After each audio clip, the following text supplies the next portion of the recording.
Nessa nossa aula, nós vamos tentar entender, na realidade, a mensuração de alguns elementos dentro da economia, como, por exemplo, o PIB real e o PIB potencial. Vamos lá para o nosso quadro, que a gente vai poder compreender dado por dado o que nós estamos falando.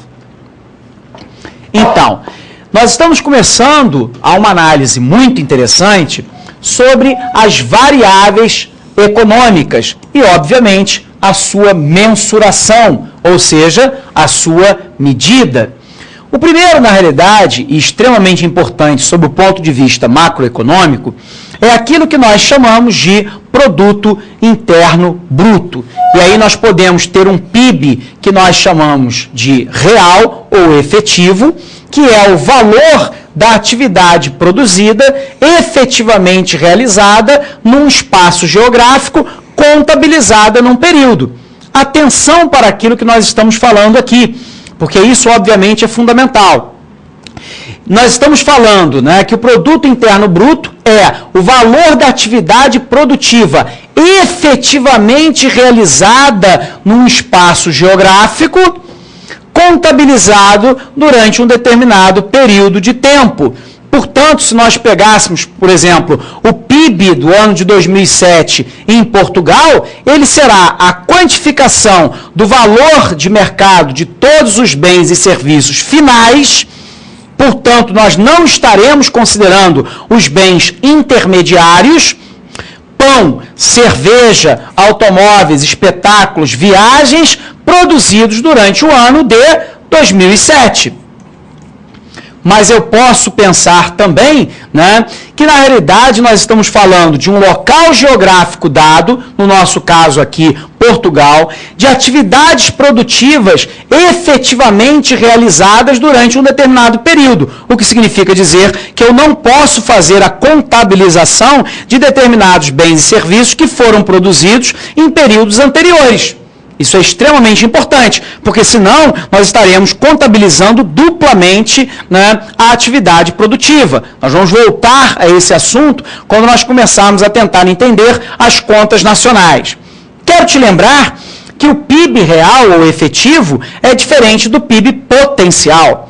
O PIB potencial representa o nível sustentado máximo de produto que uma determinada economia pode gerar quando o produto cresce acima do produto potencial. Nós teremos, então, a inflação, que tende a aumentar, enquanto que um produto abaixo do potencial conduz a um desemprego, ou seja, a uma ineficiência produtiva.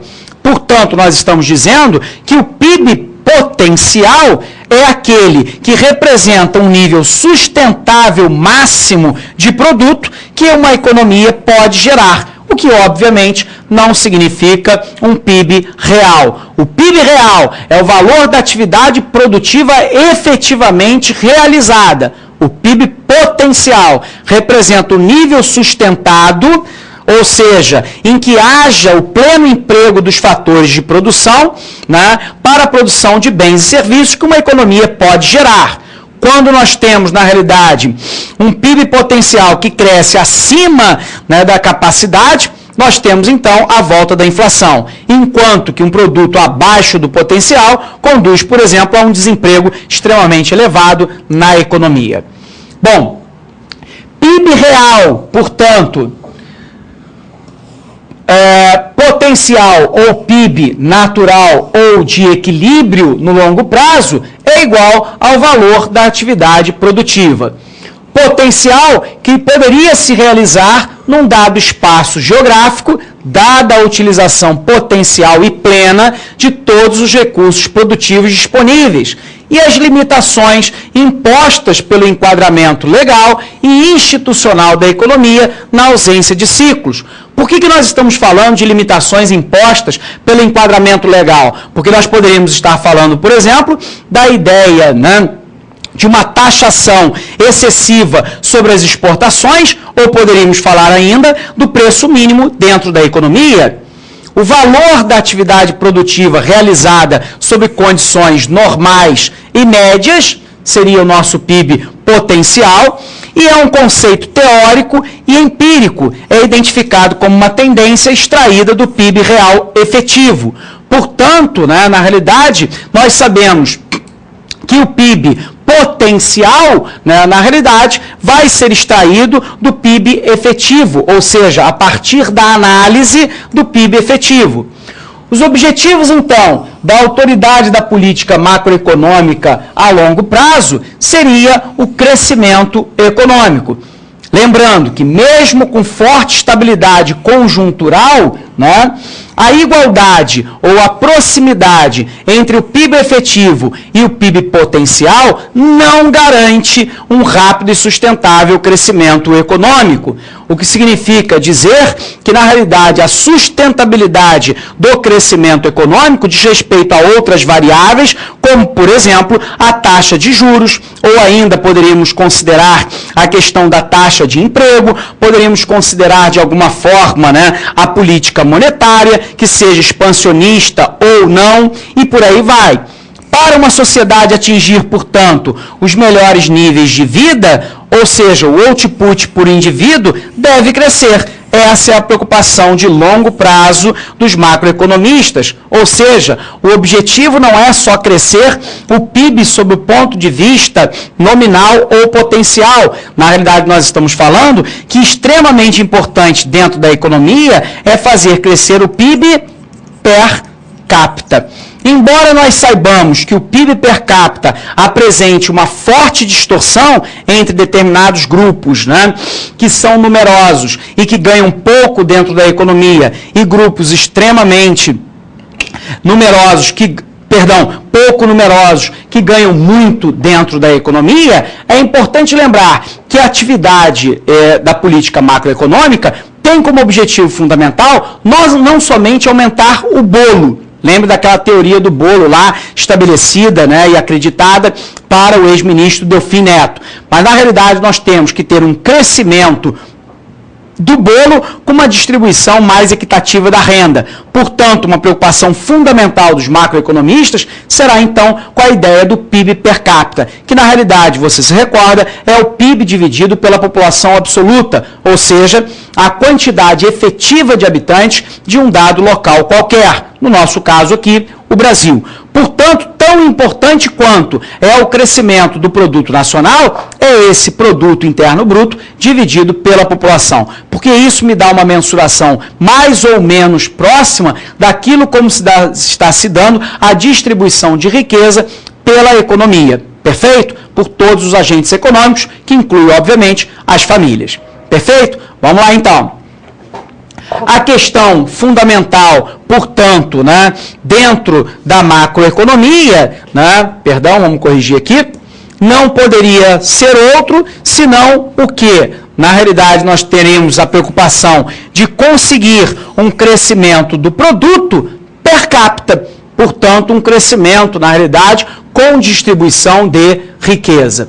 E aí nós temos, então, os objetivos das autoridades da política macroeconômica, ou seja, de longo prazo, que seria a ideia do crescimento econômico. Eu quero te lembrar que crescimento econômico implica o quê? A distribuição mais equitativa, uma distribuição mais eficiente da riqueza gerada.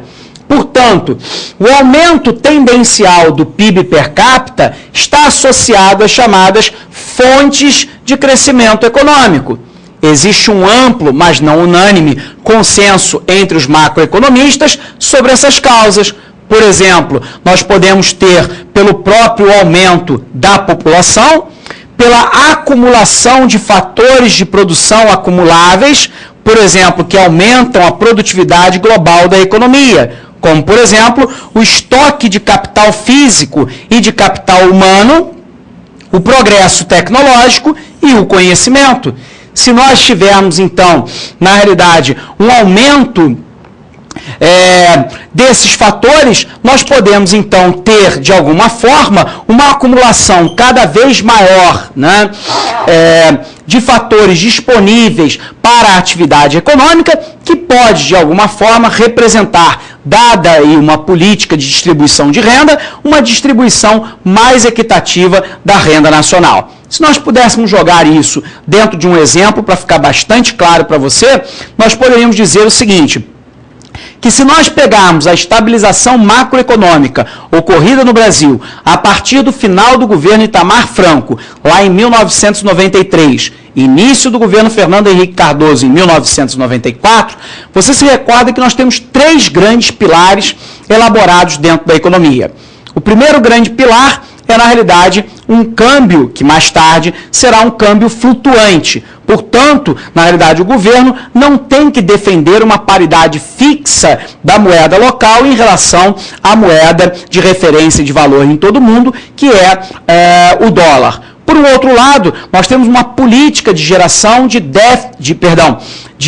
superávites primários. Você se recorda que o superávit primário é quando eu tenho uma arrecadação maior do que as despesas, excetuando-se os gastos com os juros da dívida pública. Portanto, nos últimos anos no Brasil, nós temos gerado um superávit primário que tem nos permitido reduzir percentualmente o estoque da dívida pública, de 60% em relação ao PIB no início do mandato do Fernando Henrique Cardoso, para 41% no ano passado. Quero te lembrar também que uma outra parte do tripé da política macroeconômica brasileira diz respeito, portanto, às metas de inflação. Lembrando que nos últimos anos, as metas de inflação foram colocadas em 4,5%, que é o centro da meta, podendo variar 2 pontos percentuais para mais ou 2 pontos percentuais para menos. Mas no que diz respeito aos objetivos, portanto, da autoridade macroeconômica, eu quero te lembrar que houve também a questão distributiva. E essa questão distributiva, fundamentalmente, através das medidas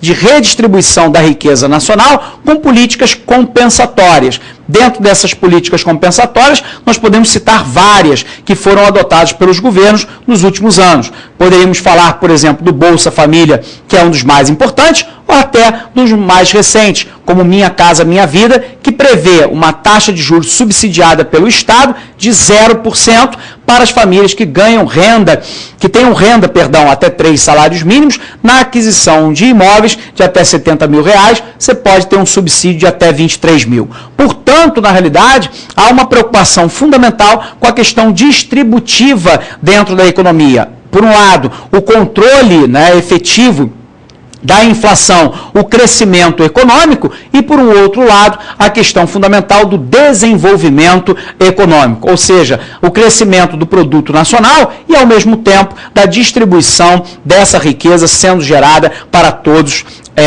os cidadãos brasileiros. Ok? Forte abraço, a gente se vê na próxima aula.